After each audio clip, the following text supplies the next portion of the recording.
Greetings students और research scholars. आज हम बात करेंगे हिंदू कोड बिल के बारे में, जो कि रिवॉल्यूशन इन इंडियन लॉ था और अम्बेडकर ने इसके लिए फाइट लड़ा। अगर हम बात करें इसको लाने की जरूरत क्यों पड़ी, तो आप इंडिया को इमेजिन करो जो कि जस्ट तभी आज़ाद हुआ है और इसके पास फॉर्मल लॉ के तौर पर पुराने पैचवर्क और एंशियंट स्क्रिप्चर्स थे लॉ के तौर पर, जो कि गवर्न करते थे मैरिज, डाइवोर्स और इनहेरिटेंस जैसे इंपॉर्टेंट टॉपिक्स को। तो इसके लिए एक मॉडर्न लॉ की जरूरत थी जो कि सभी को इक्वालिटी में लेके चले और सभी के साथ जस्ट बिहेवियर हो। और जो ये पुराने लॉ थे तो उनकी वजह से सबसे ज्यादा जो नुकसान हो रहा था वो वुमेन और दलित लोगों को हो रहा था। और इस इनजस्टिस और इनइक्वालिटी को हटाने के लिए हमें सेट ऑफ न्यू रूल्स की जरूरत थी, जो कि इस हिंदू कोड बिल के जरिए लाया गया। अगर 1950 से पहले के लॉ के बारे में हम बात करें तो एक तरीके से ये पूरी भूल भुलैया थी, क्योंकि एक कोई सिंगल लॉ नहीं था, बट बहुत सारे लॉ थे जो कि शास्त्राज, पुराणाज और स्मृति के बेसिस पे बने हुए थे और जो कि ऑल ओवर इंडिया में सेम नहीं थे। वो रीजनल के हिसाब से और कास्ट स्पेसिफिक के हिसाब से चेंज होते थे।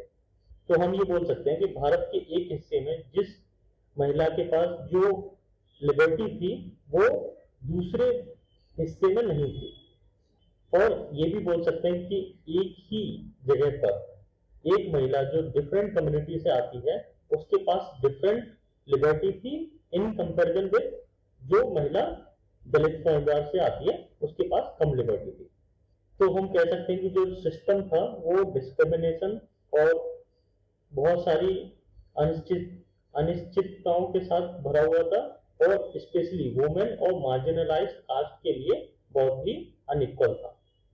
अगर हम रिफॉर्म से पहले की बात करें तो उस टाइम पर मैरिज के केस में पॉलीगॉमी अलाउड थी मेन के लिए, और जो वुमेन थी वो इजीली डाइवोर्स नहीं कर सकती थी, उनको काफी अड़चने आती थी।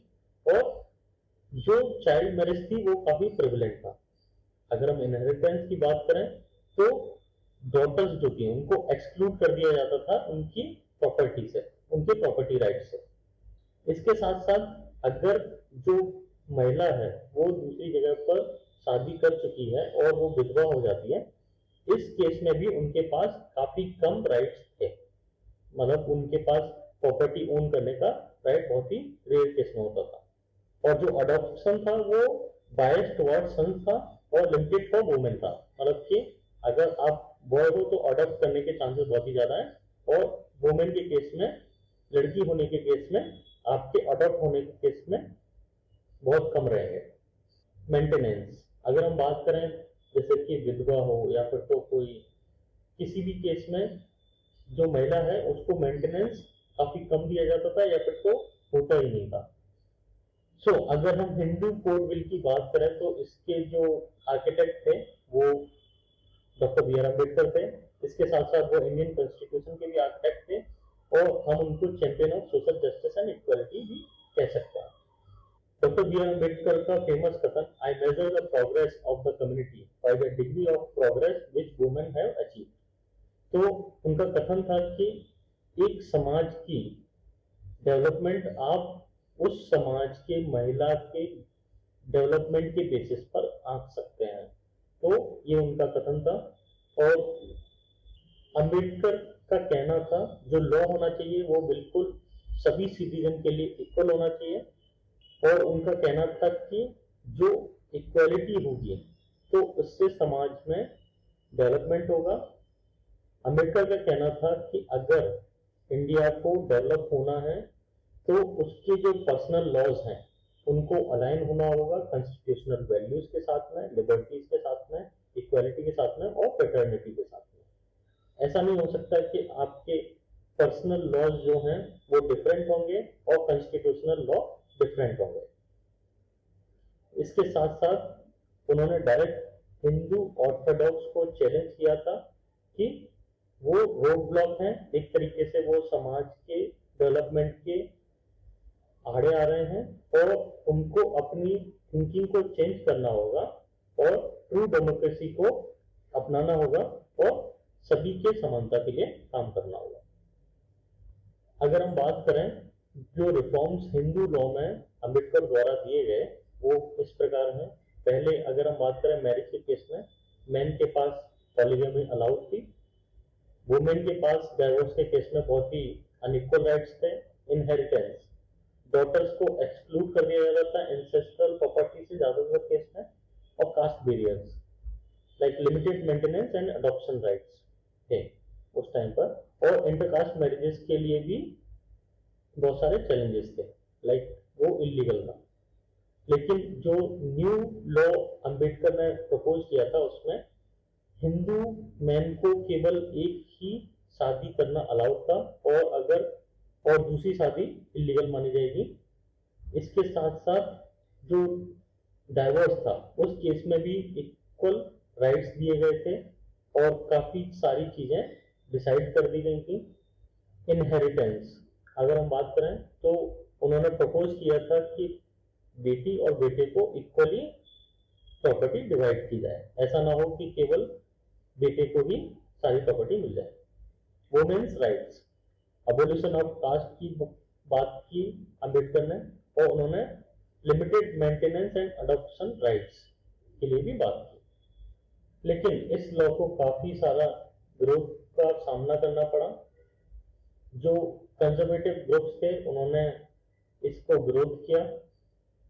जो विरोध करने वाले लोग थे उनका ज्यादातर आर्गुमेंट इमोशनल और डीपली ट्रेडिशनल बेसिस पर था, जो कि लॉजिक को सामने नहीं रखता था। वो कहते थे कि ये जो लॉ है वो हिंदू रिलीजन पर अटैक का काम कर रहा है और जो उनके सेक्रेड मैटर्स हैं जो सदियों से चले आ रहे हैं उनको वैसा का वैसा ही रखा जाए। उनका ये भी कहना था कि यह लॉ डिस्ट्रॉय करता है हिंदू धर्म की सैंक्टिटी। उनका ये भी मानना था कि यह जो लॉ है हिंदू कोड बिल यह एक वेस्टर्न इम्पोजिशन है और यह एंशिएंट वैदिक ट्रेडिशंस के खिलाफ है। इसके साथ साथ जो पावर में जो पार्टी थी कांग्रेस, उसके भी काफी साथियों ने इसका विरोध किया। उन्हें लगता था कि अगर वो इस कोड बिल का साथ देंगे तो लोग उनको फ्यूचर में वोट नहीं करेंगे। और उन्होंने कहा कि यह बहुत ही रेडिकल है और यह इंडिपेंडेंट नेशन के लिए काफी नया है, इसको अभी नहीं लाना चाहिए। लेकिन इस लॉ के केवल अंबेडकर ही सपोर्टर नहीं थे, वुमेन्स राइट एक्टिविस्ट भी इस बिल के सपोर्टर थे, एज वेल एज जो इंटेलेक्चुअल थे उन्होंने भी इसका सपोर्ट किया था। और जो प्रोग्रेसिव इंटेलेक्चुअल थे वो मानते थे कि यह जो लॉ है वो हमारे मॉडर्न इंडिया के लिए काफी जरूरी है और वो कहते थे India must be a land of equality. इसके साथ साथ हमारे आर्टिकल 14 और 15 में इक्वालिटी एंड नॉन डिस्क्रिमिनेशन का जो पार्ट है वह भी इस कोड को सुनिश्चित करता था। तो अगर हम क्रोनोलॉजी की बात करें, 1951 में इस बिल को इंट्रोड्यूस किया गया, उसका मैसिव अपोजिशन हुआ और इसको पास नहीं होने दिया गया। फ्रस्ट्रेट होकर अंबेडकर ने इस लॉ को पास न होने की वजह से अपना इस्तीफा दे दिया। नेहरू ने इस लॉ को फिर टुकड़े टुकड़े में करके पास किया और उन्होंने काफी सारे लोगों को मनाया और पॉलिटिकल मैनेवरिंग की और कंसेंसस बनाया और फिर ये बाद में टुकड़े टुकड़े होकर ये लॉ को धीरे धीरे पास किया गया। तो अगर हम टुकड़े टुकड़े की जब बात कर रहे हैं तो वो किस तरीके से पास किया गया, तो 1950 में सबसे पहले द हिंदू मैरिज एक्ट 1955 हुआ, जिसमें मोनोगमी मतलब एक ही शादी और डाइवोर्स राइट्स के बारे में बताया गया। 1950 में फिर एक हिंदू सक्सेशन एक्ट 1956 आया जो कि वुमेन्स प्रॉपर्टी राइट को अलाउ करता था। इसके साथ साथ 1956 में Hindu minority and guardianship act आया जो कि एक गार्डियनशिप अलाउड करता था। और लास्ट 1956 अडॉप्शन एंड मेंटेनेंस किया है। As a legacy of empowerment, तो मोनोगमी का प्रचलन हुआ जिसमें कि एक ही शादी का नॉर्म बना। वुमेन्स राइट के केस में प्रॉपर्टी का राइट, डाइवोर्स और अडॉप्शन के लिए लॉ बनाए गए, uniformity foundation of modern Hindu personal law, सभी के लिए एक समान, सोशल चेंज। इस लॉ ने काफी हद तक पैट्रियार्की को चैलेंज किया इन द बिगिनिंग फेज।